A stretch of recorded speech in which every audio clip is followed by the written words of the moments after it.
Some of you may know that close to 10 years ago, I planned to retire after 30 plus years as a trial lawyer. But when I saw what was happening here in this community with land use decisions, and especially in Parkersville, in the minority communities, my plans changed. So now, instead of being retired, I'm employed full-time as a land use attorney for a nonprofit called Keep It Green Advocacy. I'm working more hours for way less money than I ever did in my life. But our work involves representing landowners free of charge to help protect their land, and especially heirs property land. There's a whole lot of heirs property land in this community that's still up for grabs. So that has been and still is being targeted by predatory developers. I found out how the system works, how our county has stacked the deck in favor of developers and against heirs property owners, which not only allows this sickening divestiture of land, but also encourages it. I don't know if Connie Smalls is here tonight. I am. You are. Well, Connie Smalls knows all about this. She is a prime example, and this slide will show you what happened to her family. So this is the land that belonged to Connie's extended family.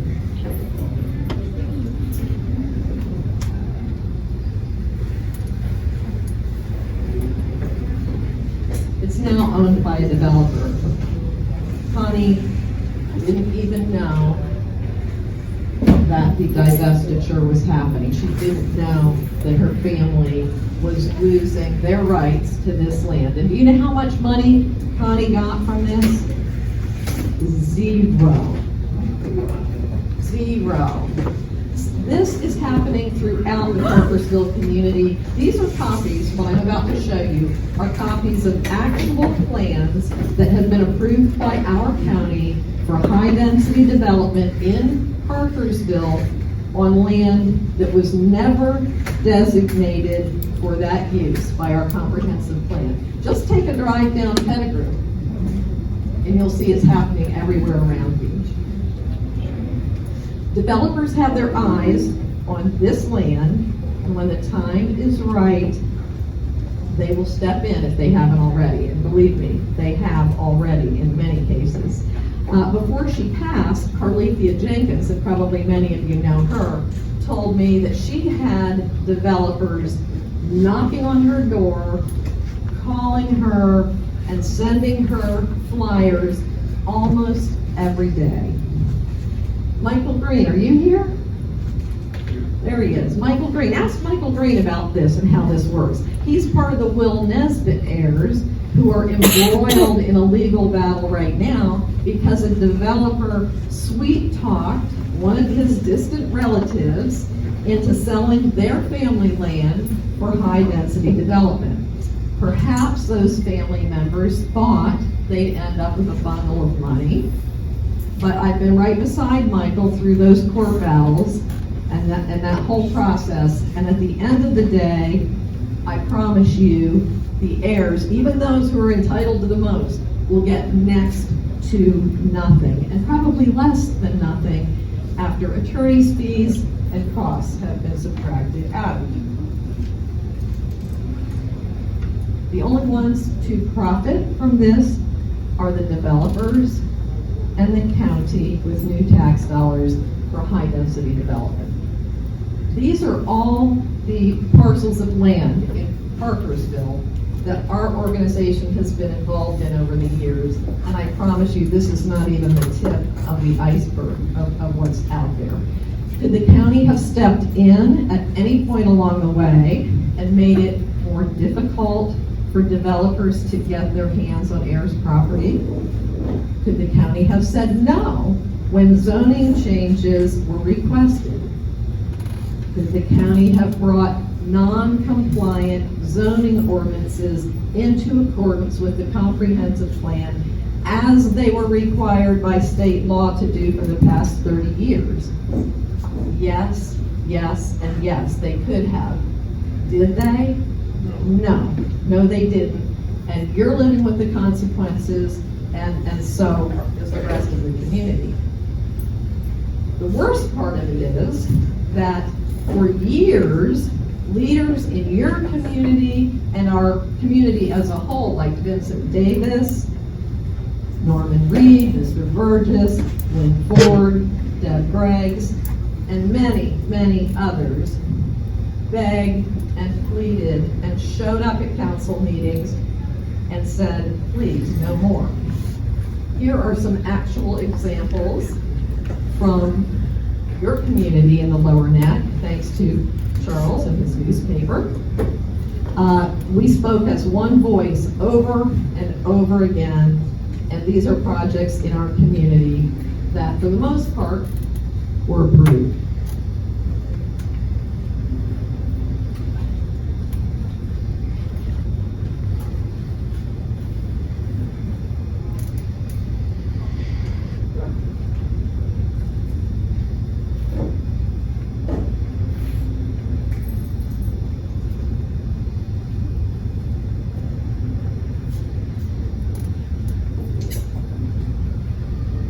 When it came time to pass the new comprehensive land use plan, an unprecedented number of citizens from the entire community showed up at meetings to say, no, we do not want this. But our elected officials ignored their constituents and voted to approve the comprehensive land use plan. Now the door has been opened and developers have been given all the incentive they need to target scarce property land. So that's a special message to your community. Let's talk about this comprehensive plan that they passed and its impact on the Waccamaw Neck as a whole and on your community in particular. You probably know this, but some of you may not. Sorry, don't want to. I'm always complaining that Andy's tripping over my cords, and here I'm tripping over my own cords. Anyway, back in 1994, South Carolina passed a law that said all counties and all municipalities must have a comprehensive land use plan and an entire comprehensive plan, which includes a land use plan. And the purpose of that is to guide future development of the area. The comprehensive plan includes future land use maps, which actually map out every parcel of land in the county and designate a use, I'm getting rid of this cord, designate a use for that land, and if the land is designated as residential, it designates or defines a density maximum. The laws of South Carolina also say that zoning ordinances may be used to implement the plan. And if zoning ordinances are passed, they must be in accordance with the comprehensive plan. It only makes sense. You have a plan, you follow it. So, in the past, Georgetown County, up until July of last year, we had 3 previous land use plans, all of which were frankly pretty good. They promoted low and medium density development and growth. Let's remember, folks, the old comprehensive plan contemplated growth. We weren't shutting the door on growth. So it promoted that. It promoted primarily commercial uses on the Highway 17 corridor. The 2 biggest problems with the old plans, the previous plans, were that number 1, the county didn't follow them. And number 2, the county never brought outdated, non-compliant zoning ordinances into compliance with the comprehensive plans. And that probably affected the minority communities the most. So last year, when it was time to update the plan, the first thing our organization did was to do a comprehensive comparison of the most recent plan, which had been approved in 2015, with the proposed plan. for the lower Waccamaw Neck. And here's the lower Waccamaw Neck. So you can see we go from Hog Heaven at the south, up Highway 17 to Brook Green Gardens at the north. And that's how we define the lower Waccamaw Neck, more or less. And we found two major findings. The first is that the new plan allows a dramatic increase in population or density beyond the growth that was already built in to the old plan. So here we have the old plan.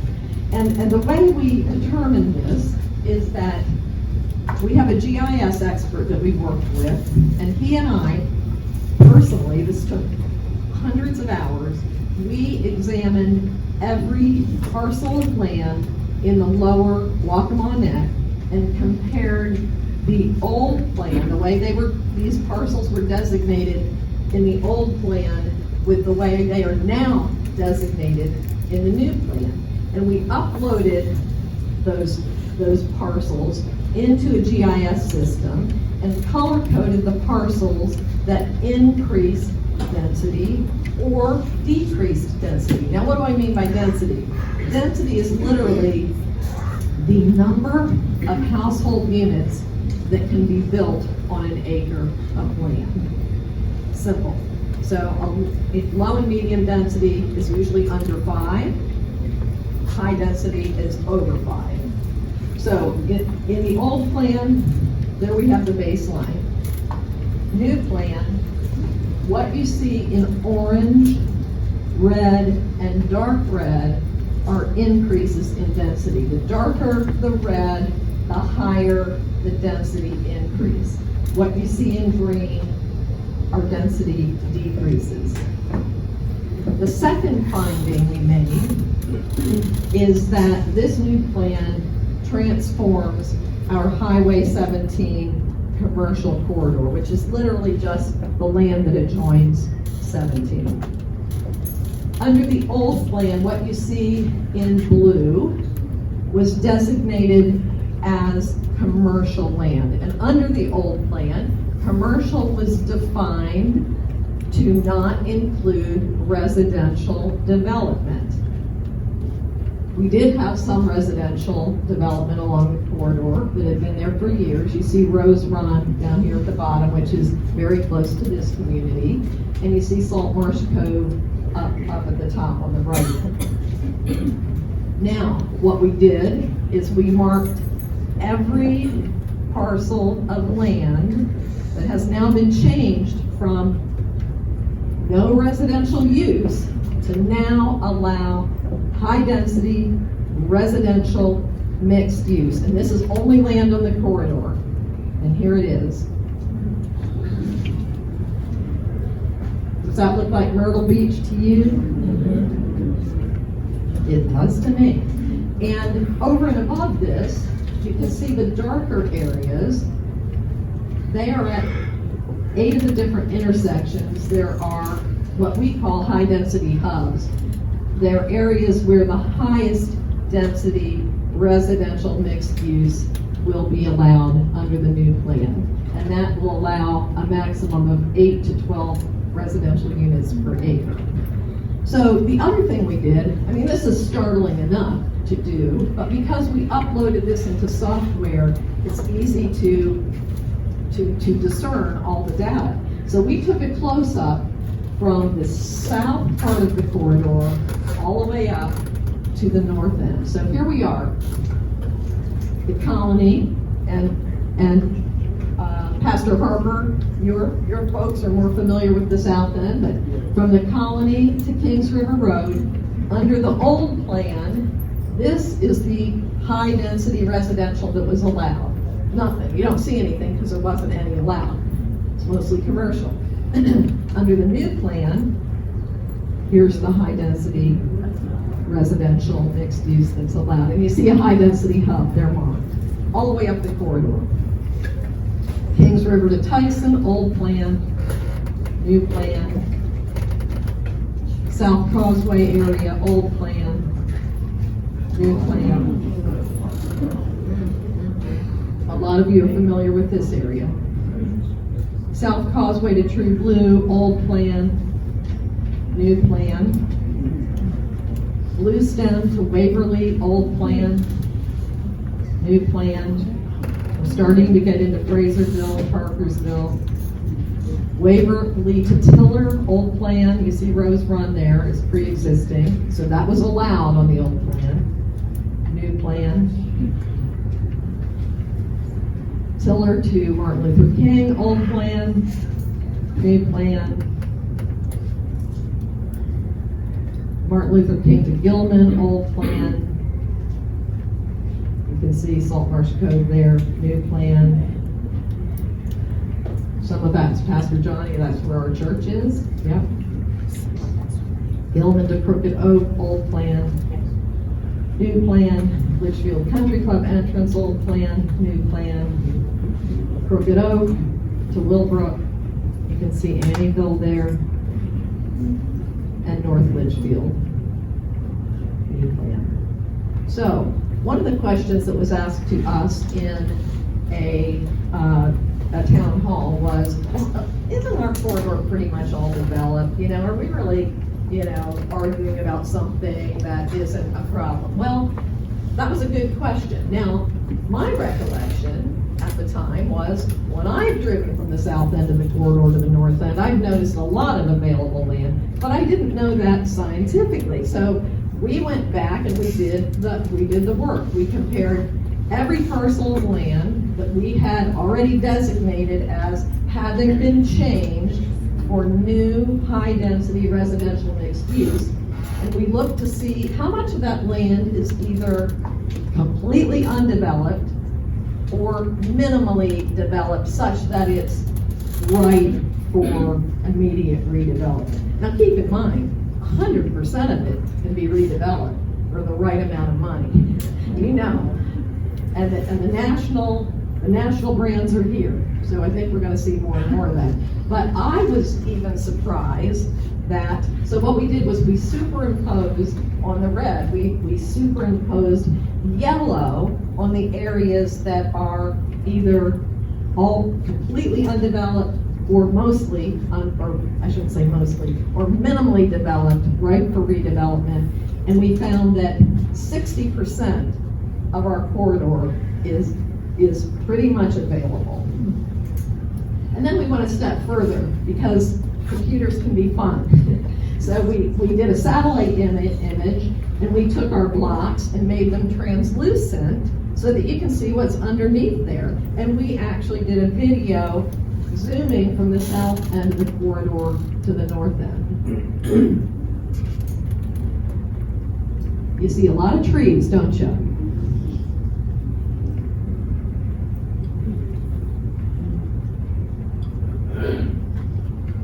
There's a small sloop. Fraserville.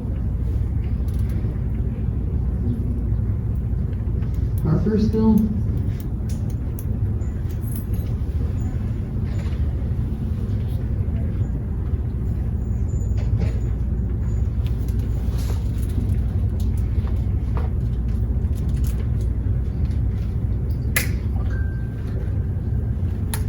There's North Litchfield.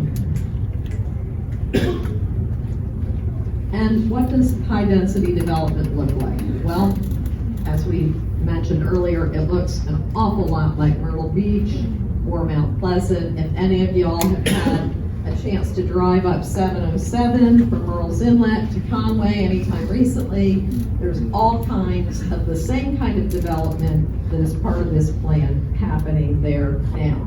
So what's the impact? Well, the other good thing about having software is that we were able to take the data from what we did on these maps and translate them to numbers.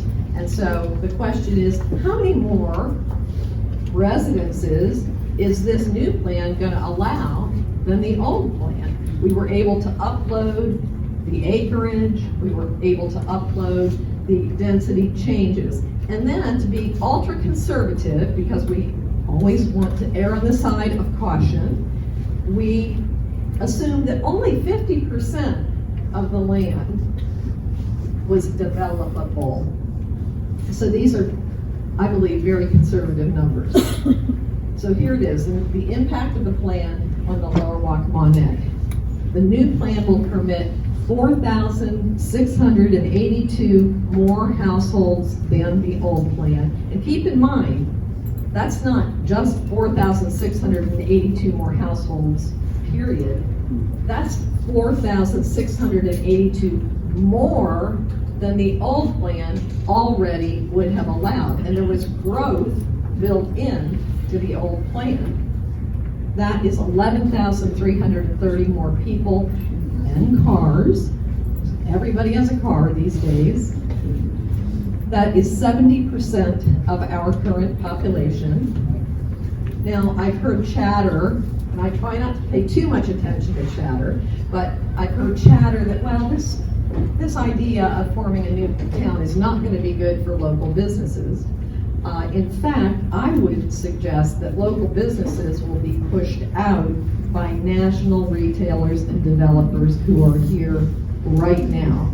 And we know for sure, we've seen what happened in Charleston County, we've seen what happened in Hilton Head, and all over the coast, the traditional minority communities will also be pushed out. In case any of you wants to sit down and chat about our numbers, I'd be delighted to do that. My name is Jim Register. I live in Willbrook. We've lived here for 14 years, almost 15 years, and full time for about the last 12. So I appreciate y'all being here tonight. I think one of the things that is important to remember before we get into the numbers is the revenue that you're going to see, and I'm going to try to explain to you tonight, is from a currently existing sources, currently existing revenue streams. Okay, and the only reason we haven't, the only reason that we haven't seen it before is because we haven't been incorporated before. Legally, we're an unincorporated part of Georgetown County. So these are revenues that are out there that are, as you'll see in just a moment, are currently available to cities and towns in the state of South Carolina. So this is not wishful thinking. This is not, if this happens and that happens. As you'll see, I think these are existing streams that are there. Okay. One of the things we have to do. The Secretary of State puts out this is the menu. This is the recipe for how to incorporate. 50 easy steps. Anyway, so we have that plan. One of the steps we have to complete is to prepare a pro forma income statement, and that's what this is. And last thing I want to say before I get into it is, and I'll repeat it because Andy made mention of it earlier. We know nothing about running a town, particularly running a town in South, or knew nothing about it when we started out. We know a little bit more now. But all of these numbers have been arrived at with the help of Bill Taylor, Rebecca Vance, officials in Andrews, officials in Pawleys Island, officials elsewhere. We've gotten input and support from various sources. And we've always asked them, please tell us that we've got at least 1 foot in reality. Let us know if these numbers won't pass the sniff test. We need to know. Because ultimately, where these numbers are going and that package is going, we'll submit to the Secretary of State. The Secretary will give it to a joint legislative review committee. And they're the ones who are going to take a look at this and take it apart and find out if, in fact, this is economically viable. So, and I'm not sure who said, but we'll certainly take questions at the end, so please hold your questions. First line you're going to see is NASC insurance tax rebate. That's again the Municipal Association of South Carolina. It's interesting. Andy was correct. I keep thinking about this. Andy was correct. They are an advocacy group for cities and towns in South Carolina, but they almost have like quasi-governmental status, because the insurance commissioner of the state of South Carolina, with the concurrence of the General Assembly, the legislature, doles out millions of dollars a year on behalf of the state. So it's more than just a lobbying group. Anyway, our estimate on the first year there on the insurance tax rebate is $1.3 million. Okay, what's the insurance tax rebate? What we'll do, where that money comes from, is that the state insurance commissioner charges every insurance company that does business in the state of South Carolina a tax. And this is not unique to South Carolina. Every state does it. They just call it different things. And it's a percentage of every premium dollar you pay. For your homeowners, your auto, your property casualty, your wind, every policy you have, there's a couple of exceptions. I think there's workman's comp and some annuity policies are exempted, but they're a fraction of all the premium dollars that come in. So the companies pay this tax to the state commissioner. The state insurance commissioner takes, he's got his budget. He takes a portion of that and refunds it to the zip code of origin. That's an important concept to keep in mind as I move through these revenue items. Okay, that's our money. That represents a percentage of the premium taxes, of the insurance premiums we've been paying. That's being redeployed, redistributed, whatever, back to the community of origin. Do we have the chart? Okay. All right. The next line would be state aid to subdivisions. Again, this is a redistribution, a resharing of state taxes. These are, and I know you want to remember this, these are taxes collected on banks, beer, the sale of bank, it's a tax on bank capital, but banks, beer, wine, gasoline, motor transport, many bottles of alcohol, and certain income taxes. And again, the key thing to keep in mind here is that it's refunded to the town or zip code of origin. So these are taxes that the state has collected on our behalf in another process at another level that are going to come back here. And that number, $444,000, that looks like an odd number. It's strictly, it's based on per capita, how many people are in that zip code, if you will. Every year, the legislature comes up with a factor. And they know how much money they've got to redistribute, and they divide by how many people and subtract their grandmother's shoe size, and they come up with a factor. In 2024, the factor was $27.11 times 16,400 gives you $444,000, and that's money that goes out every year from the General Assembly and has for the last, I think they redid this in 1980, and it's just another way that Columbia redistributes money to the hinterlands. Okay. The state accommodations tax. This is, some people call it a tax. The state accommodations tax. The accommodations tax is 5%. 2% is collected for the state. 3% is collected for on a local basis. The 2% that's collected for the state is redistributed to, you guessed it, the zip code of origin. And based on, and that number is almost impossible to calculate. But again, in concert with our analysts, and we know how much money the county got last year, we know how many people we got here.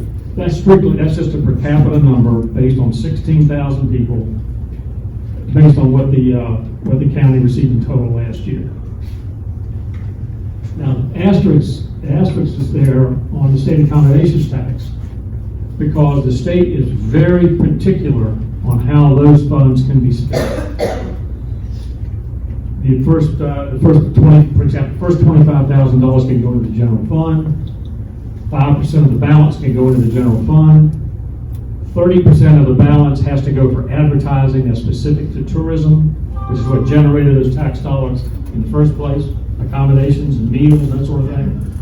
And then the balance, 65% of that will go to tourism-related activities and tourism fostering and promoting activities and that's the 5-inch paintbrush as far as the state statute is concerned. It can be sidewalks, it can be roads, it can be police, beach patrols, it can be trash, it can be anything that you could conceivably think of that would encourage somebody to come spend the week with you or come have a meal in your town.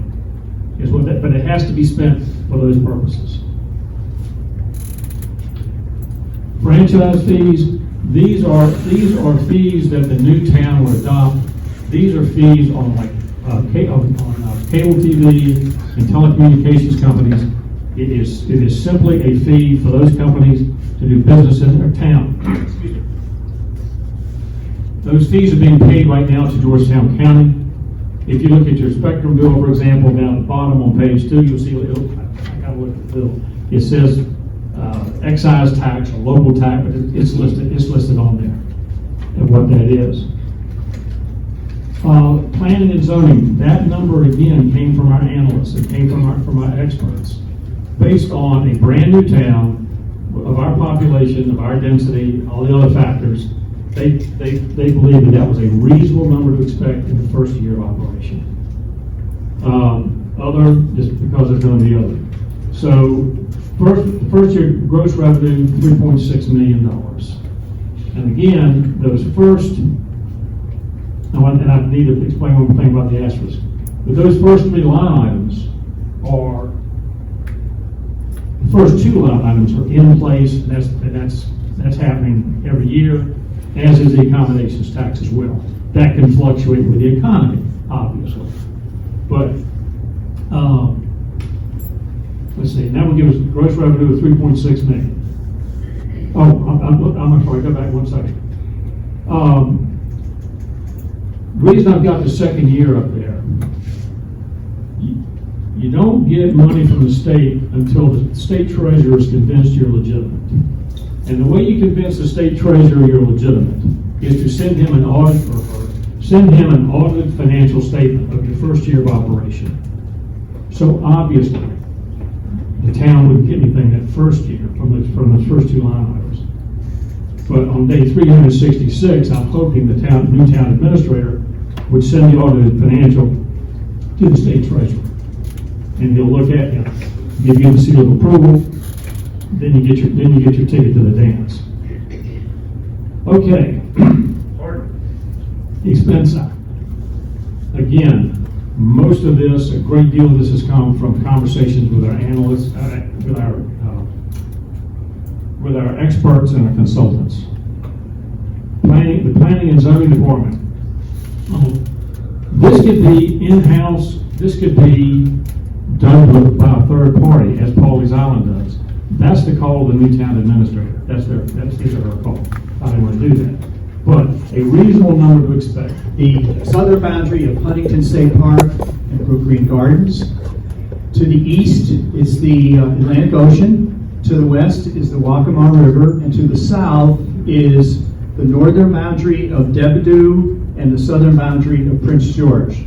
As Cindy mentioned, the population is 16,400. So if we do incorporate, it will actually be the largest town in Georgetown County.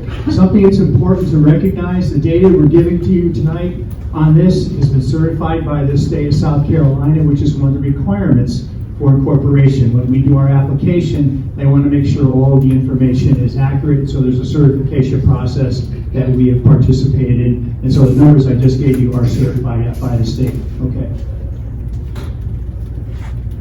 Usually, we talked about this earlier in the presentation, but we know that there are many people out here thinking, oh my God, are my taxes going to go up? So instead of making you wait any longer, we're going to address it right up front. Incorporation does not mean your property taxes will go up.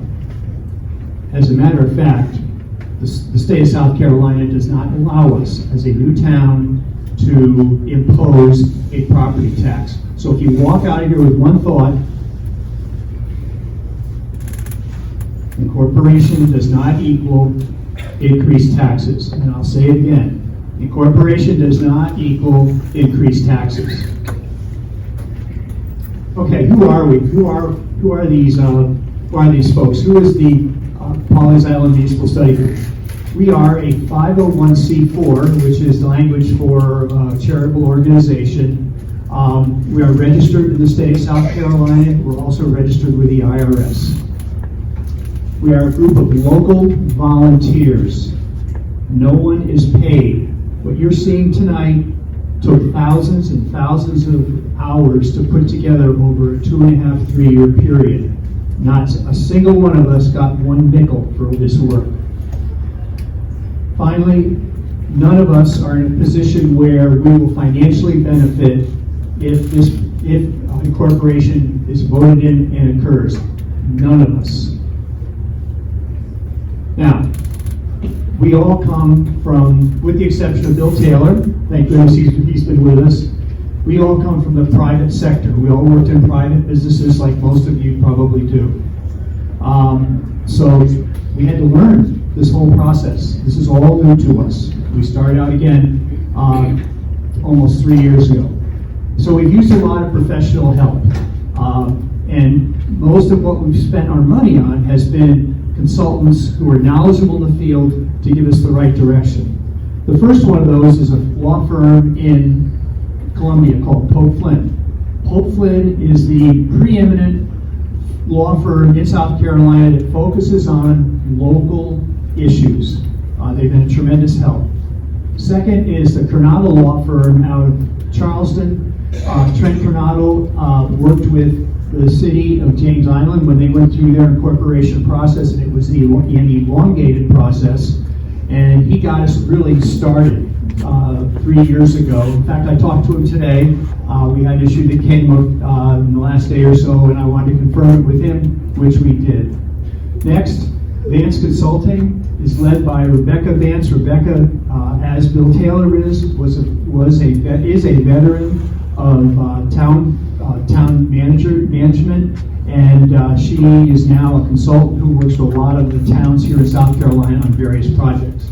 Municipal Association of South Carolina is an advocacy group for over 240 different cities and towns, and they've been a tremendous help, again, educating us so that we can educate you. Government officials, we'll talk to anybody, because one of the things a couple of things we didn't know, we didn't really understand the operations of a town, and we didn't understand the finances. We had to learn all of that. And so government officials from throughout the state, we've talked to pretty much anyone who would talk to us, and a lot of people have been forthcoming with information, which we really appreciate. And then finally, we've talked to other individuals with specialized knowledge, and particularly in the area of incorporation, because it's not something that occurs a lot here in South Carolina, but we've talked to the people who've been involved with those in most recent times, and they have given us their ideas on what went well, and those things that perhaps if they had to do over again, they might do differently. I mentioned we've been at this really about 3 years. It really started in the fall of 2022 with a phone call down to James Island. We talked to the town manager down there. She was wonderful. She gave us a lot of information. She told us about Pope Flynn on the very first call, and actually 18 months later, we engaged them as our law firm. We meet every week on Thursday mornings. We actually meet at the House of God Church. And that's terrific. Johnny's been great giving us a spot to meet, and our team gets together where we really talk about what's really the feasibility of incorporation and how might it apply to the lower Waccamaw Neck. Okay, let's talk about services. You know, some of us have been other places and lived in places where the towns they had their own police department, they had their own fire department, they had their own, all of the services that you needed were in that town. And you paid your taxes to the town, and then the town decided where the money would go, and they would determine what type of tax structure that individual town would have. It's very different than what we're experiencing here in South Carolina and what the laws allow. So we're going to first talk about services.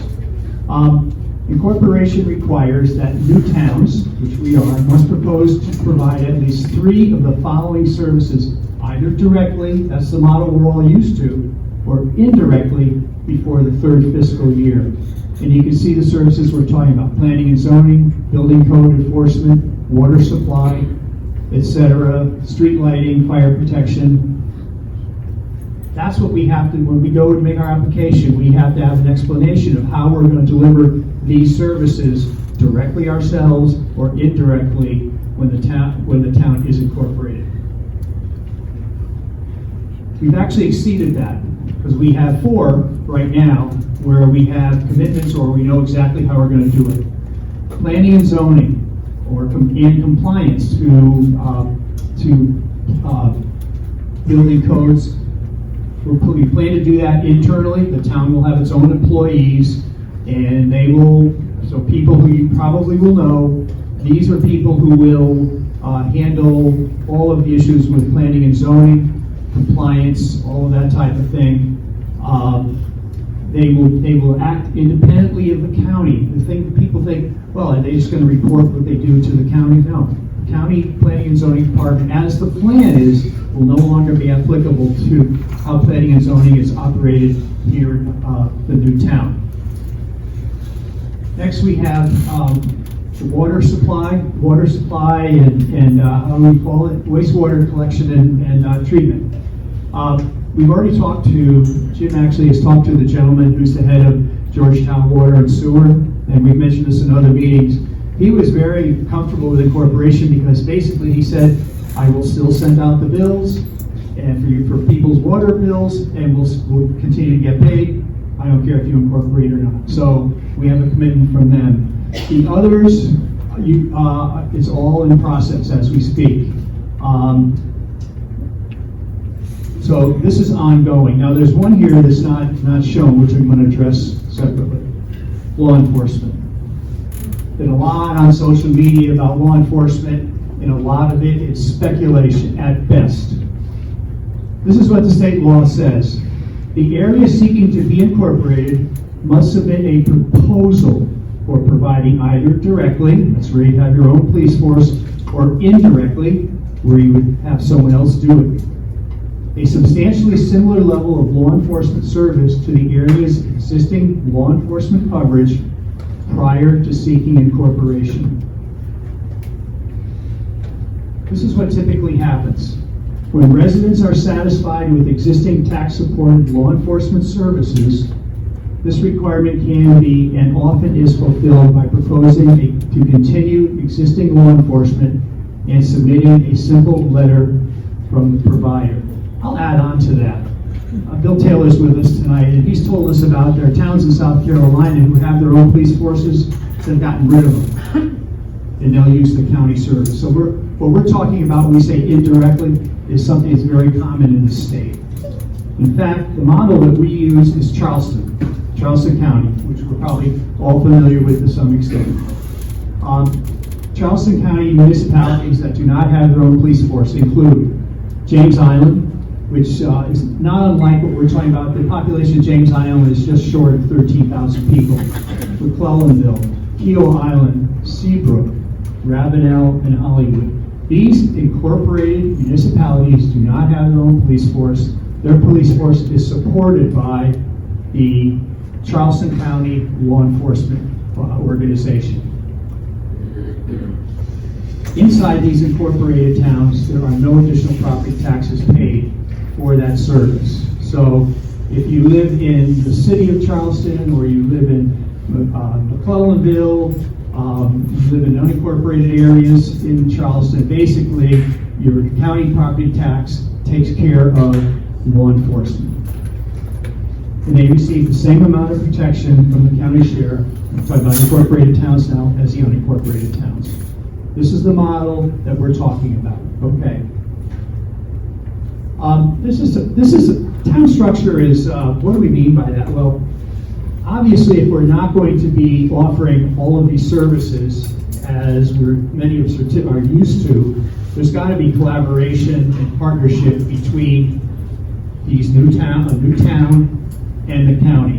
And candidly, that's ongoing development right now. The model is the town of Pawleys Island. We've used Pawleys Island because it's familiar to everyone. And they already have relationships with the county. Things like the fire department and other services are not part of what is offered over in the town of Pawleys Island. They do have their own police force, granted. They've made that choice, which is, but they did not start that way. They started out actually using the county. And today, through 12 hours a day, on Pawleys Island, they actually do use county law enforcement. So if you have a problem at 9 o'clock in the evening and you call for law enforcement assistance, you actually go to Georgetown County and they will send out a deputy. In terms of the structure of the governing structure, we're talking about a mayor and a city council that will be elected, again, similarly to what many of us have experienced. And the key thing about the city council is they, of course, will be representatives. What we're talking about are 4 of them, and they will represent based on area-wide. They will not be districts. That's what we're thinking right now. Where do we go from here? We have to, in order to incorporate, we have to start with an application to the state of South Carolina. And there are 3 important elements to it. One of them is the petition, and it's required that we have 15% of the eligible voters sign a petition that says, yes, I would like to have an election. So the petition signing is not saying I'm for incorporation or I'm against incorporation. What the petition basically says is, yes, I would like to have an election. And then how you vote, obviously, is up to you. The feasibility study is a business plan. You've seen a major part of it. Jim didn't go into all the line items that are on the budget, just basically a lot of the summary. But the feasibility study is, a big part of it is the budget. And you can see that the numbers are pretty much done. They're still being adjusted because we're learning more every day. But I would say we've got probably 85% of the solution already. So we're pretty much there. There's some other things in the feasibility study. I talked earlier about the certifications for the boundaries, the land mass, the population. That's also part of the feasibility study. The last thing is the law enforcement proposal, and that's what we have. We talked about that earlier, and that's also part of the application. Okay, after the approval by the Secretary of State, there's 2 elections, not just 1, but 2.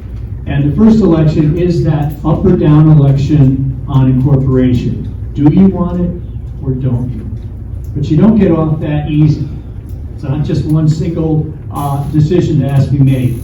You also will make a decision on what will be the town name. And I've mentioned this in earlier presentations. We did some research many months ago where we asked people, we said, we can't use Pawleys Island because Pawleys Island's already taken. So what should we name the town? I got 87 comments, 87 ideas on what the name of the new town should be. Not one of them was snarky or sarcastic. People put a lot of, and I suspect some of the people who responded are sitting in this room. Not one person gave a sarcastic or snarky comment. They all were well thought out. What will probably happen here, assuming we actually have, when we have the election, is there'll be a choice, probably 5 or 6 different options for the name, and we'll go back to that research and see what the most popular were, and that's pretty much what we'll put on the ballot. The next thing that you'll vote on is the form of government, method of election, and do you want a partisan or nonpartisan election? I'm sorry if I'm in your way. Yeah. And then the terms for the mayor and the city and the town council. 2 years, should it be a 2-year term? Should it be a 4-year term? That's a decision you'll also have to make. Once that, assuming that people say, yes, we would like to have an election, by the way, that election will be held 90 days, within 90 days after the Secretary of State says, yes, you can have an election. The second election is where you actually have a political campaign and you will actually vote for who the mayor will be and who the town council members will be. So I hope as a result of listening to our presentation tonight, you understand, or we hope we've communicated that we're giving you a choice. There are two choices. The one choice is already a reality.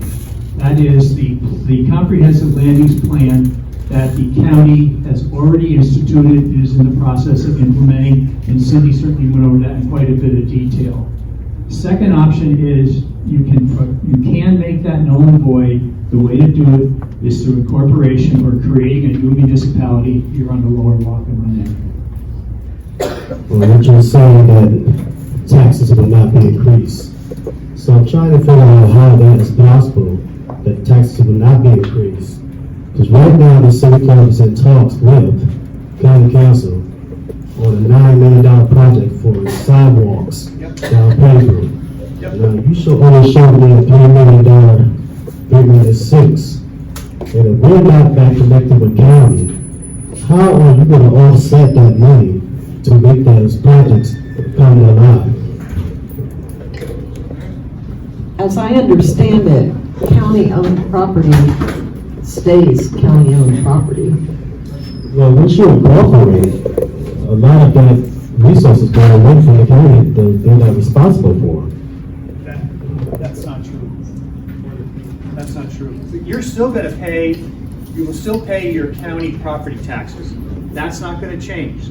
So the revenue that is, Jim talked about the $126 million operating budget of the county, that is supported primarily by the property.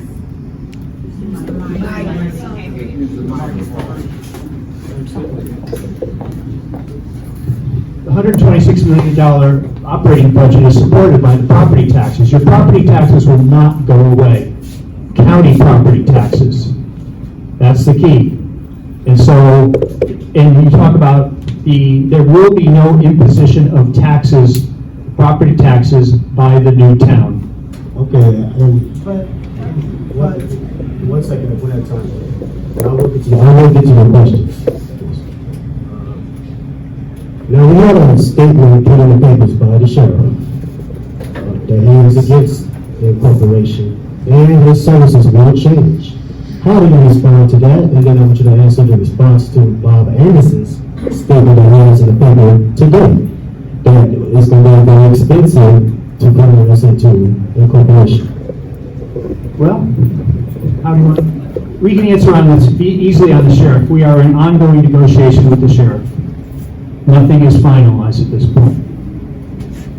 In terms of Bob Anderson's note, we have not responded to it. There's a lot in there that we don't agree with. The idea that it's going to be expensive, his overall conclusion, we do not agree with it, and we will go on record responding to that shortly. Yes. Yeah, I want to go back to what the gentleman was asking. I want to go back to what the gentleman was saying because I want to make sure that I understand. If property taxes, county property taxes are not going to increase, and let's say there's Nobody said that. Okay, No town taxes. okay, no town taxes. If I can assure you, your county taxes are not going to go down next year. Okay, then if the town incorporates and there's a sidewalk project that's going to be built within the confines of the town, how is that paid for? It's a capital project. There's a capital project list, and there are projects on that list that are inside the city of Georgetown, that are inside the city of Andrews, and if the next time we go through that process, if there are projects that are approved for the new city in 29585, they will be implemented in the same way they have in the past in the city of Georgetown, the city of Andrews. Well, one thing Pawleys that is on the capital project list is Martin Luther King. The critical operation is not on the capital project list. That's why my question felt like it was valid. How do you fund that with the $3 million, and we're looking at $9 million? not sure. Do you know which? I'm not sure what you're talking about. Is there an already approved project? Well, the new Martin Luther King is on our capital project list. Martin Luther King's already on. So that will stay there, That will stay there. no matter what. Well, Pettigrew is on the contingency list, which goes down the list. All the way down, it's not on the capital project list. But the county will get a bond to complete that project in the Pettigrew for Pawleys Island, which brings us up the list.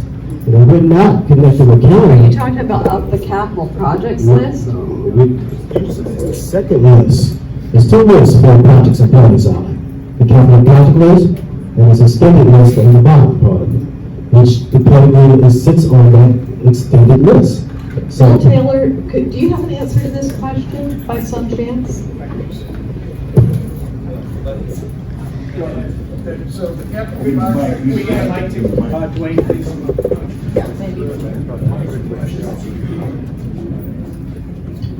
The capital project sales tax that was approved last fall is a primary list of projects and a contingency list of projects. The primary list is what they start with, and that's what they'll go through as the tax money comes in. Any extra monies that come in, then they'll go to the contingency list. So that project could be funded based on the capital project sales tax once the primary list has been completed. So they're both part of the capital project sales tax. But what about the stuff that's not? So I live on Aspen Loop.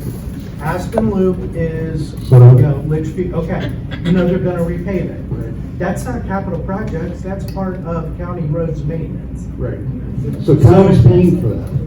If we split off, you think that the county is, so this is what I don't understand. It sounds to me, and this is part of what I understand Bob Anderson's letter is, that the main reason, and I get it, for incorporating a new town is to take control of planning and zoning, and the assumption is. Can I break you? No, yes, that's true. Yeah. We're trying to prevent Mount Pleasant. By controlling planning and zoning. Correct. By controlling planning and zoning. Correct. But it sounds like we're expecting that this county of Georgetown is just gonna provide everything else at no additional cost but planning and zoning. Well, what our proposal is, just to clarify, was that your question? Was your question? That's part of it, okay. yes. Do you want to finish it, or do you want me to answer that? Let's part? answer that. Okay, so I'll try to answer it as best I can. Our proposal is based on models of many other towns in South Carolina, and I would love if Bill Taylor would come on up and join us up here, because he's got so much experience with this, way more than we do, because the answers that I'm giving you are from our attorneys who specialize in this.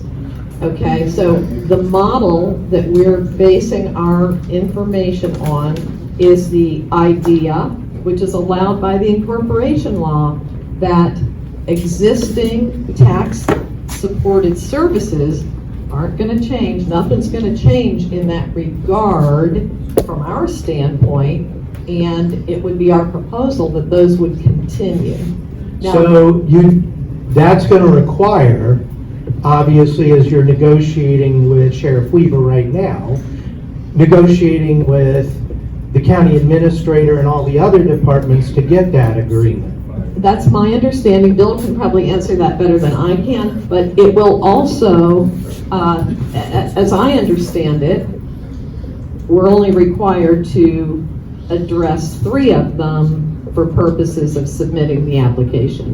Maybe you can answer all of this better than. Well, that is true. As far as submitting for incorporation, we're only required to say, we're going to provide these 3 services by the beginning of the 3rd fiscal year.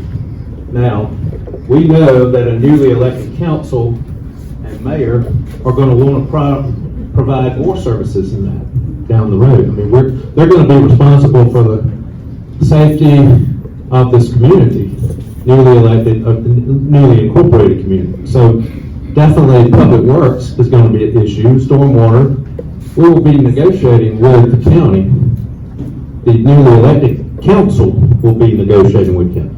This group cannot make any decisions whatsoever. All we're doing is trying to present a best case scenario and how it's going to be funded in the first 2 years once that newly elected council is in place. If one of the main drivers, if not the main drivers, to get control over planning and zoning, and I certainly am not bringing anything to the table here, it's truly asking, it feels very low to me, if that's the priority, that the budget for planning and zoning is $120,000. Are you going to continue? I mean, the county is saying it's going to cost $250. Okay, that's full county. We're just a subset, but that feels awfully low to me to come up with a brand new comprehensive plan for the size city that this is going to be, and then zoning. And we would want that a priority, right? Because that's the focus of driving this whole initiative. You're right. Again, remember, this is pro forma. This is our estimate, our best estimate, and it's for the first 2 years. It's for the first years. And that planning and zoning function could be farmed, like Pawleys Island farms it out to a third party. And the deal is, the third party keeps a percentage of the fees they collect. That's how they're compensated. So the town doesn't have any expense to speak of for that function. But that'll be the call of the town administrator. That's why that's such a huge hire.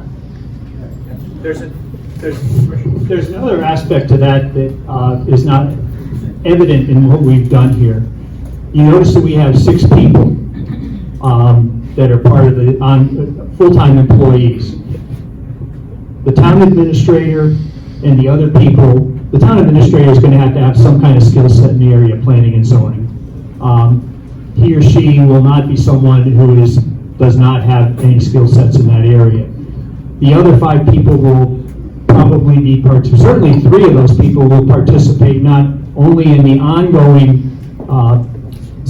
working with residents, but also will be trained in the area of planning and zoning. So in that $120,000 that you see, you don't have any labor in there. Those are fees. So I hope that maybe it's not just that $120,000 is not just the only expense for planning and zoning. Yes, I have a question. Okay. The group, y'all get together, form the group. Yep. To cooperate Pawleys, okay? Yep. Now you have a meeting here tonight. Why couldn't you invite someone from the county? And also, why can't you invite someone from the sheriff's department to say, to tell everybody what's going on? We have not done that as yet. But we have met. We have met with the sheriff on a couple of actually on 3 different occasions. So those meetings are beginning. We have met with Bob Anderson. He's been to one of our meetings, a couple of our meetings. So it hasn't been a full-fledged, all hands on deck with the county coming in and meeting with us, but we have started the process of meeting with individuals that are important to us so they can understand that proposal. Okay, next question. Hypothetically speaking, if you become the town, okay? Right. The administrator in Georgetown said, no, if y'all have your town, y'all perform your own municipality, y'all get your own fire department, own police department, where it goes from there. Can you answer that? So you're asking about, Okay, what I asked, the administrator of Georgetown said, if y'all are forming your own incorporation, okay? We not going to participate in nothing. Since y'all have your own little thing going, y'all get your own municipality, your sheriff's department, water, everything. So where you go from there? well, for example, the fire department is in a special fire district, so that would be covered. This whole area would be covered by that. They could not turn us away. They could not say they would want to not respond. Now, it is up to the newly elected mayor and council. If they want to include or add a new substation, they can do that. Same thing for the sheriff's office. If we want to build a substation where those deputies who are covering this area would have an opportunity to go and make reports and meet with clients and meet with other citizens, we could do that. it will be an ongoing process, like I said. Now, also, I read in the paper where the sheriff said, you know, y'all want to form your own town. The sheriff's department don't have anything to do with what's going on. Well, we are working, we're trying to meet with the sheriff.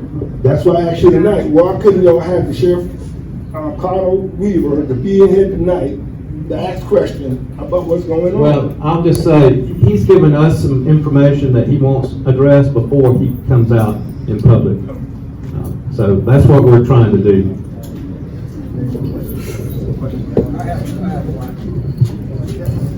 Is it my understanding that you said it was, only requires 15% of the voters to act for an election? Yes, sir. So 15% of the. 15% of the voters need to sign the petition. Yes, that's correct. And as an update, we have actually already achieved that number. Oh, let me ask you another question. This was bothering me, okay? Y'all form a group of people to cooperate Pawleys, okay? Everybody that formed the group move here, okay? You ought to go around to no other, like I said straight out, no black community and say, hey, get a group of people say, y'all think it's okay to form a town. This come out the blue sky, y'all, form incorporated. Not sure what your question is. Yeah, I'm not sure what your question is. Y'all incorporate Pawleys, okay? I just heard about it here a few weeks ago or whatever. Y'all ain't go to no black church and no other, or nowhere else to say, hey, should we do it?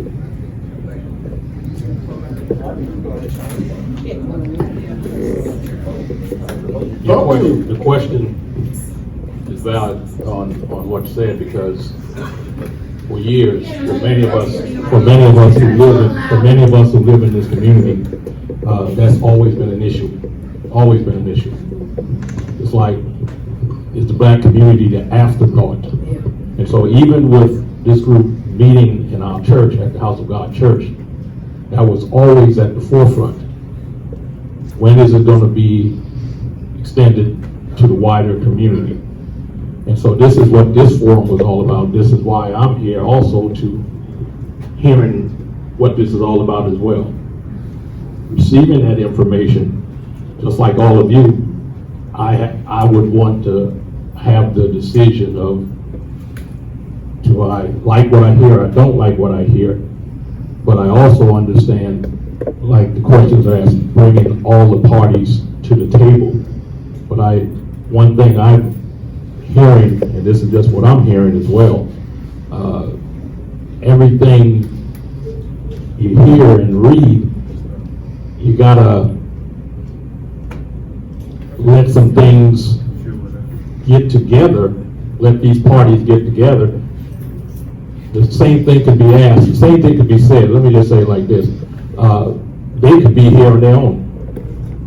The question is, why aren't they here? They know this meeting's going on.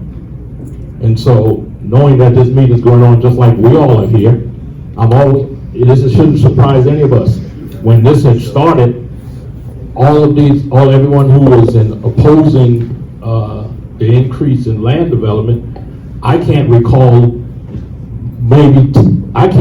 10 of them coming together at county council meetings and said they are in favor of what the county was doing. And this was to represent, every time I go to different county council meetings, we had the community speaking out on what's fair for them, listen to their voices. So in the same way, they have the same opportunity to be here to listen and to share and answer some of those questions. And so I'm just taking this in as, I want to hear all of this. I don't like what I hear. And since they already have the 15% threshold, if I don't like what I hear when I go vote, I'm going to vote no.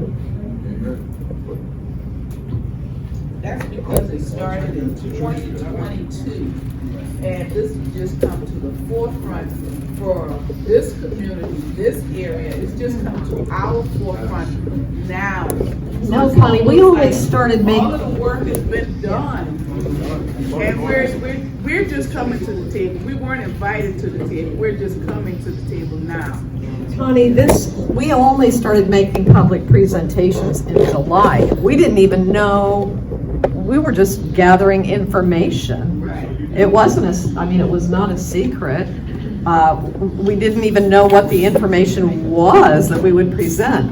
And But the work is done. Because you have The work isn't done. The work's- and you have to move forward with or without us. I'm sorry? I didn't hear the last part of what you said. No,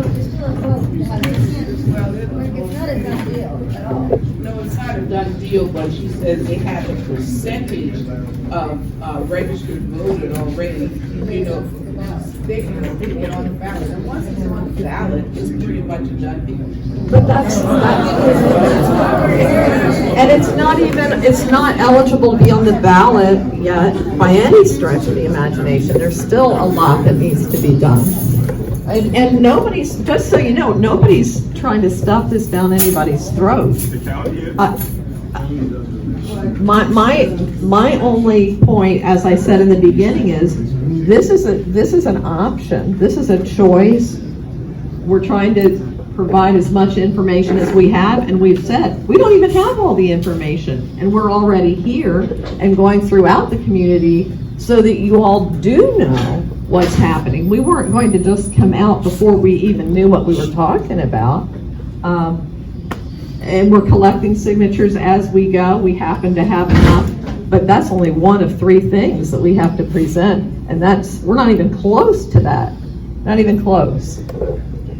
I have a question. I think we understand that a new city under state law, I believe it's under Act 388, cannot charge a municipal tax like the city of Georgetown does, like the city of Andrews, every other city in the state except the city of James Island, which was created after this law went into effect. So any of you that have ever lived in a city, you know that you have a county tax from your county government, and you have a city tax from your city government. Now, what the law does not say, and please correct me, is that this new town says it cannot collect a new tax, but it does not say it cannot collect a new fee, business license fees, liquor fees, a fee on anything that is needed to fund the city, which I don't know about y'all, but I mean, I get fees on my county tax bill. If it's on my county tax bill, it's a tax, but but it is on the tax bill. But the other thing that I'm a little bit confused about is that James Island is being used as an example. And again, please, I stand corrected, because I've just tried to do research and I don't have the team that you all have to do the research. But James Island, I think, is now about 3-4 years old, 4 or 5, somewhere on in there. It's still a very young town. Excuse me, ma'am. Excuse me. They have, how many? 2012. 12. Okay, so it's 10. Yeah. So it's a little bit older than I thought. But they do not collect a city tax, but they do collect fees for a lot of services that the city provides. They also have a local option sales tax. I believe the town is assessed at about 17 or 18 mills, and they have a local option sales tax that the residents pay to offset some of those expenses, which is just like what we passed in, like you referred to in November. That was a different tax. I know, yeah, but I'm saying it is a local option sales tax. Ours was a county for capital projects. James Island goes to James Island. It's the local, called the local option sales tax. So their sales tax in James Island, the city of James Island, I think is about 8 or 9%. And that seems to be working okay with them. The signatures came, we did an outreach to people on our email list. How many people are on our email list? I have 8,000 names, so a few of you. Okay. We sent out an email and said, would you like to help us get names? We got 75 people who raised their hand, and we trained them, probably could have done a better job of training them on talking to people and requesting signatures. There were 2 or 3 people here in the Parkersville area who got petitions. But where are all the names from? They're from throughout 29585. Let me make one clarification before we go to more questions. The Civic Club realized that this organization had a lot of motion going on. And the minority community was not informed. We were not. So the Civic Club called on this meeting to happen and reached out to all of our churches and pastors that are on here today. And had them come to this meeting so the minority community could be informed of what's going on, because the motion was already ready. The motion was already ready. And I'll take the question from the gentleman in the back. I'm a 15-year resident of Traditions.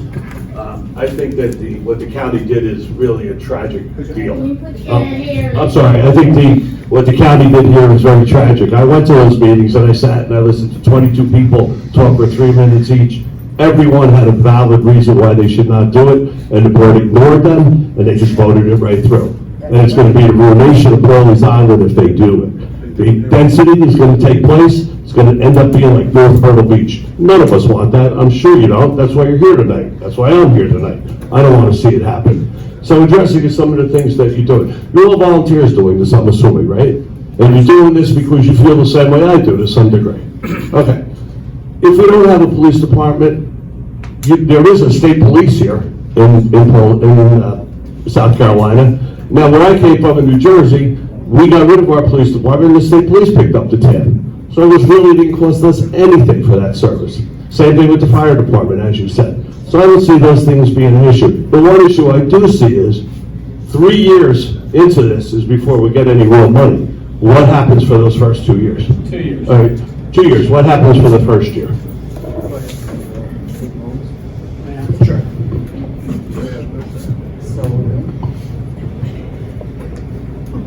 Excellent question. We have secured a line of credit from a bank that would only be used by the town if the town is granted incorporation in anticipation of these funds. Once we get incorporation and once the state treasurer says we're legit, the money starts. So obviously you're going to have bills to pay and people to pay. So we have a line of credit in place. Well, that answers that. Okay. Well, if I may, I really appreciate all y'all's comments over there. One thing I think is important is that this is the 9th town hall we've held. The presentation takes 65 to 75 minutes. Y'all been very patient sitting through all of it. Thank you. But every one of those town halls, we've appeared by invitation. Okay? And we don't devise the guest lists or the invitation lists. We've appeared because we have been invited, as we were this evening. So just to let that's not our doing. We responded to invitations. And the last thing I'd like to say is there's lots of unknown here. There's lots of questions here. No question. Okay? But I know for sure what will happen if we do Cindy's first suggested option of nothing. Tell you what, get in your car and drive down to Mount Pleasant tomorrow. Okay? And from that first stoplight at the north end of town to the north end of the Ravenel Bridge with 6 lanes, not 4, with 6 lanes, and let me know how your drive is. Okay? And then when you turn and come back, again, unless you're doing it at 4 in the morning, that's not what I signed on for. If my wife and I, we bought our retirement home, if we wanted that, we'd have moved to Mount Pleasant. We'd have moved to North Myrtle. And that's fine, that's there, that's not Pawleys. So, I want y'all to know you've got a choice. And I can tell you what the choice is if you do nothing. And you know what that looks like. And that's fine, if that's cool. If that's what you want. But you have a choice. Thank you. I'd like to just, one moment, and I just want to say something about, I have to speak from my heart right now, and I'm a little bit disappointed to hear some things because I could not be more involved and more concerned about this community. I mean, it keeps me up at night. I think you all know that. July 22, which was right when we started going out to make public presentations, I reached out to Vincent and we came up with this date to make this presentation because I knew how important it was. That's why I'm here, because of this community. That's why I'm here. I mean, to think that we're doing something behind y'all's back, no way, not here. This is why I'm here, and if we didn't get scheduled until today, I am very sorry about that. This was the date that was available, but that's when I reached out because this is the #1 priority for me. And I'm not saying this is a perfect solution, probably isn't, but I don't know what other alternative there is to prevent what I can see is going to happen, because for the last 5 years it's been happening and it is just going to get worse. Who wanted to go? Well, first of all, let me say good evening. I want to thank Brother Davis and for inviting us, and Brother Norman Reed. For those of you who may not know, I'm the pastor of St. John AME Church, 158 years old in this community, with its members and friends beyond the walls of the church. Now, I've heard several things here tonight. I have more questions than I received answers, but I'll leave that for another time. We do have a choice. As a community, we do have a choice. We can either have an informed choice or just have choices that are given to us. We want to be informed, and we should be able to make informed decisions. For example, and then I'll probably take my seat. Until the gentleman raised the question about how we're going to fund this in the beginning, I didn't know you already went to a bank and got a line of credit. I mean, that's why it's important to have these kinds of meetings, because of communications. Let me put this disclaimer out here. I'm a former elected official, a majority leader of the Hartford City Council. A lot of questions, unanswered questions, that needs to be answered. What is the diversity of the group that is putting all this together? I mean, that's an answer I'm quite sure you can give. Is this presentation available where we can get a copy and share it with our congregation and community and civic groups? I want to be able to stand before the congregation which I pastor to inform them, not mislead them. So I'm going to sit down now because I'm going to say something that... Thank you. I just want to say thank you. It's important for us to be informed choices, not just a choice up or down. Let me be informed about what I'm going to do. Amen. Amen. Now let me take the offering.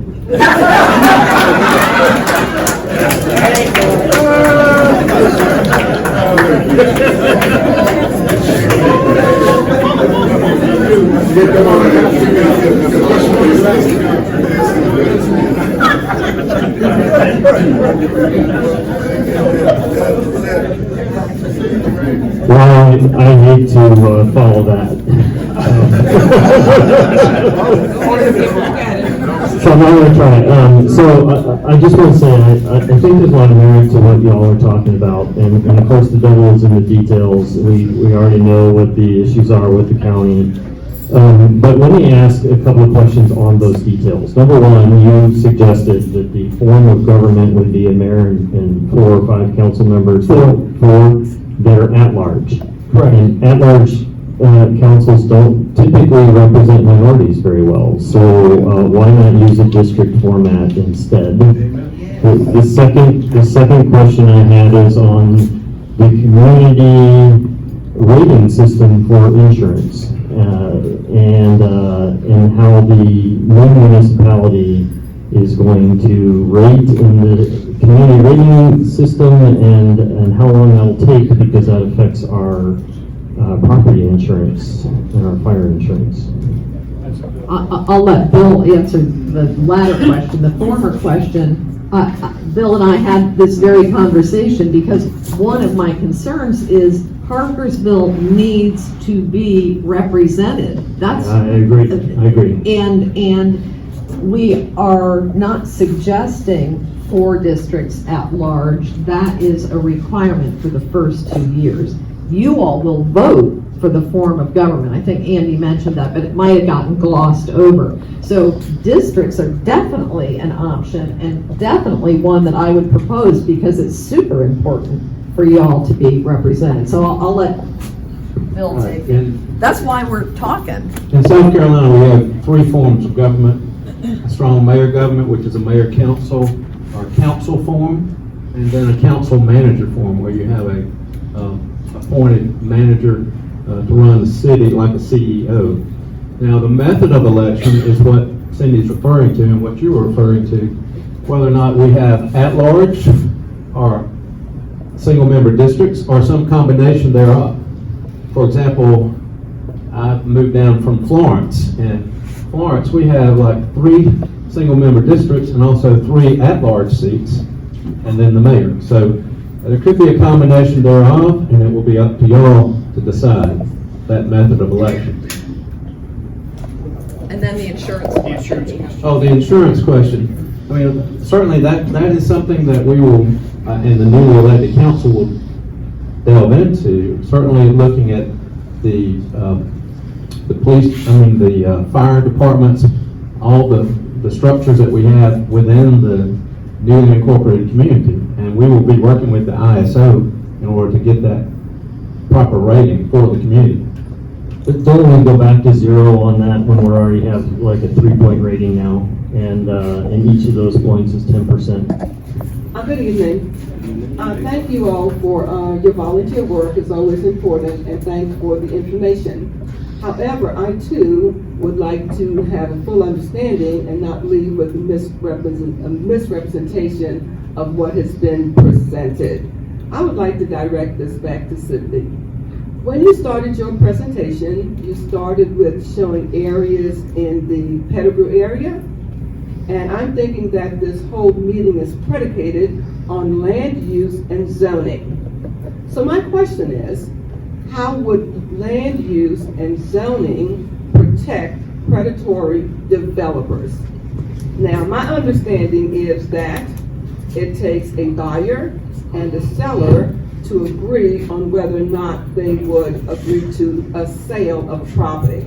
So if the developer is a prospective buyer, then a developer cannot close on that property unless the sellers agree.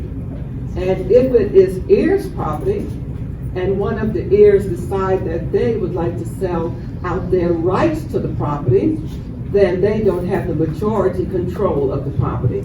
So will you just explain how land use and zoning will protect homeowners or landowners from predatory developers? Well, developers tend to like high-density property because they can make the most profit. So when there's property within your community that's heirs property, and it's possible for them to make a big profit because they can build a ton of homes on an acre of land, then they have to weigh the, I guess, whether or not it's in their financial best interest. Just taking Mr. Green's situation, for example, to go to court, because it's not really, when you're talking heirs property, it's not about agreeing, a buyer and a seller agreeing. It's about a developer agreeing with one of maybe 100 heirs to buy that fractional share. And once a developer does that and gets his foot in the door, he can go into court and ask the court to have a partition and quiet title action, it doesn't matter what the other people want. If they could afford to buy out the people who want to sell, which typically they can't, they don't have anywhere near the financial wherewithal that the developer does. So what happens is the court decides, okay, here's who owns the property. Oh, and by the way, we can't even come up with half the people because they haven't done their homework. It doesn't matter. The court says, go ahead, notice by publication. Connie can tell you all about that. That's why she didn't know when her family's land was being sold. And the court will decide, yeah, we're gonna auction off this property to the highest bidder, and guess who that usually is? Usually the developer, and everybody else gets their land taken away. That's the reality. And so when the county comes through and says, this is gonna be high density now, a developer will say, oh good, I can make money and it's worth my time and expense to go to court and take your property away from you, and that's what they do.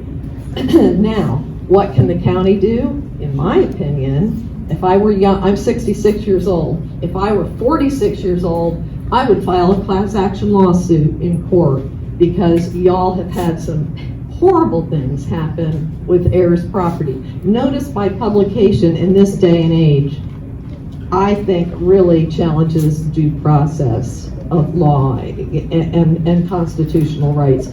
You're having your property taken away because a little notice appears in the newspaper somewhere where you don't live anymore and you don't even know you own land, and suddenly your land's taken away. So the county could enact procedures that don't make it quite so easy for developers to come in and just snap up your land without a lot of problem. How does the new town prevent it? How does the new town prevent it? The new town can prevent it by not allowing high density development. Okay, so you don't allow whoever's developing the land use plans and the zoning, who is to say that the group will agree with the zoning? Absolutely. Who's to say that? So, if you have a zoning on a parcel of property, or you have designated it high density, maybe that property is kind of tying the property owner's hand. Maybe they want to sell to a developer, but now it's not zoned for high density. So you've got to weigh, what your options might be in the future. That's why, and you're right. You elect the people that you want to elect who are local. The problem is now we can't do that because the people that are making decisions for our area don't live here. They live somewhere else for the most part. Is down zoning legal? I'm sorry? Is down zoning legal? Is it legal? Yeah. Yeah.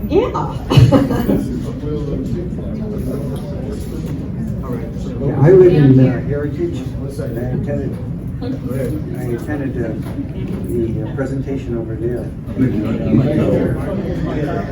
the mic on now? I live in Heritage and I, went to one of the presentations.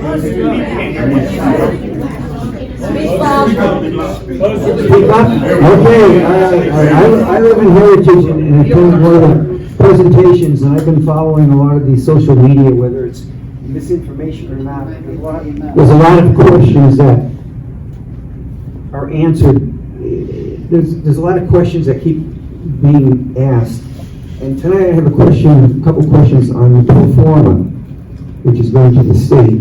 And the question is, since we just all found out about a line of credit, there's no interest expense in the pro forma, and that could be hundreds of thousands of dollars. And we know we're going to be obtaining a line of credit. So the question is, where is the interest expense on the pro forma?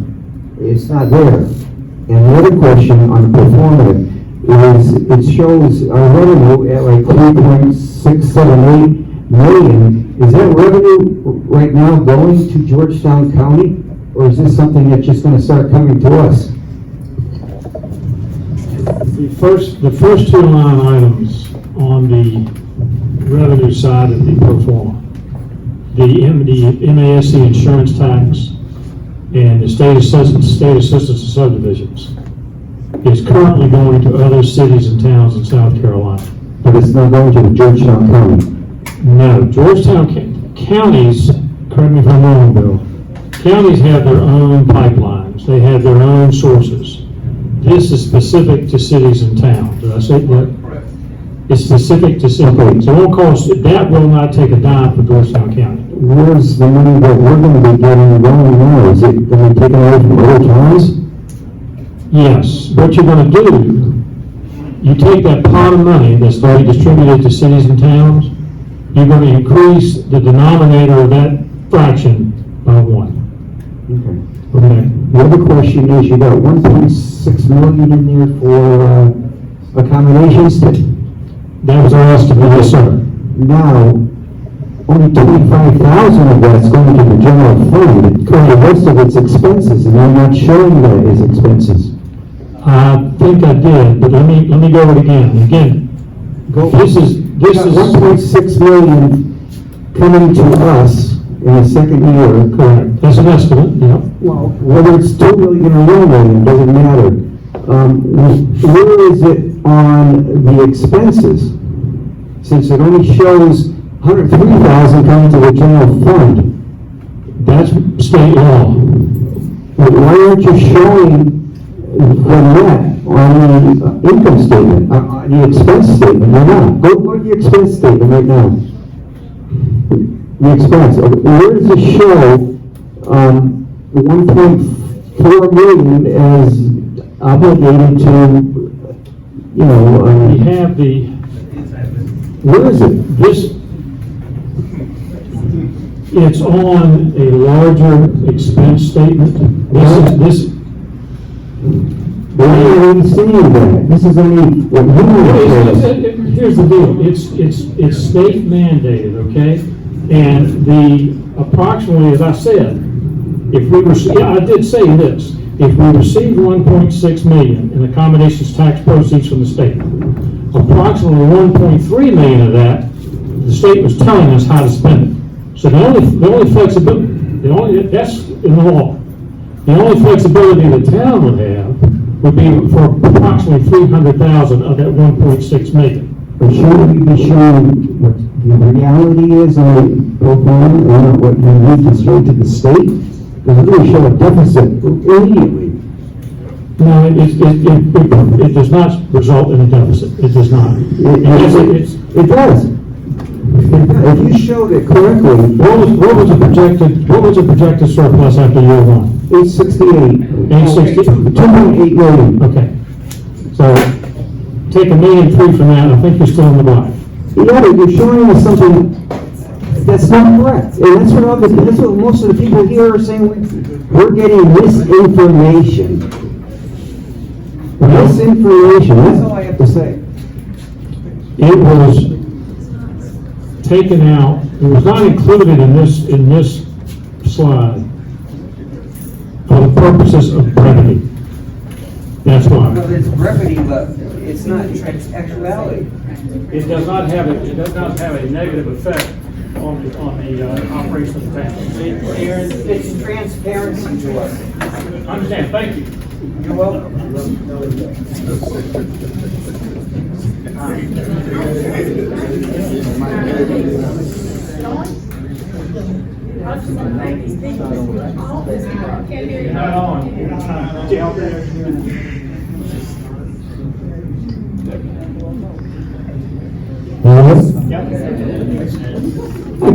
I just want to thank all these people that put all this volunteer hours in to do this work.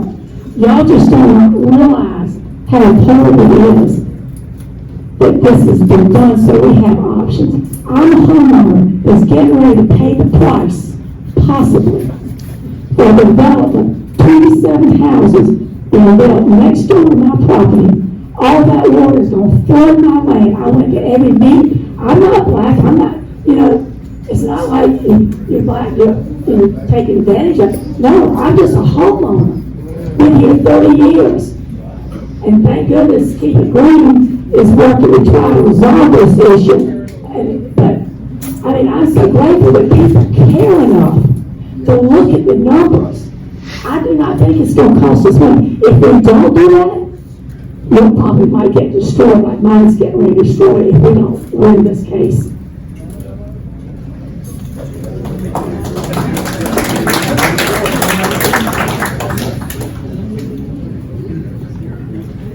Thank you for coming again. I was able to come to one of your meetings that happened earlier. At that meeting, I think one of you challenged us to ride the length of the Highway 17 corridor from the southern boundary of what the new town would be to the northern. And so my wife and I went out and did that, and we had our GPS on in our car, which showed some buildings, but not much detail. But we were flabbergasted after having seen your slides, ma'am, of the oranges and red and what actually might happen. And we were flabbergasted to see that there is a significant amount of property that might really make us look like Mount Pleasant, might really make us look like North Myrtle Beach. So I challenge everybody here tonight, because these people have put in a lot of work. I challenge everybody to get your car over the weekend and ride from the north end to the south end and back, each way slowly, and look.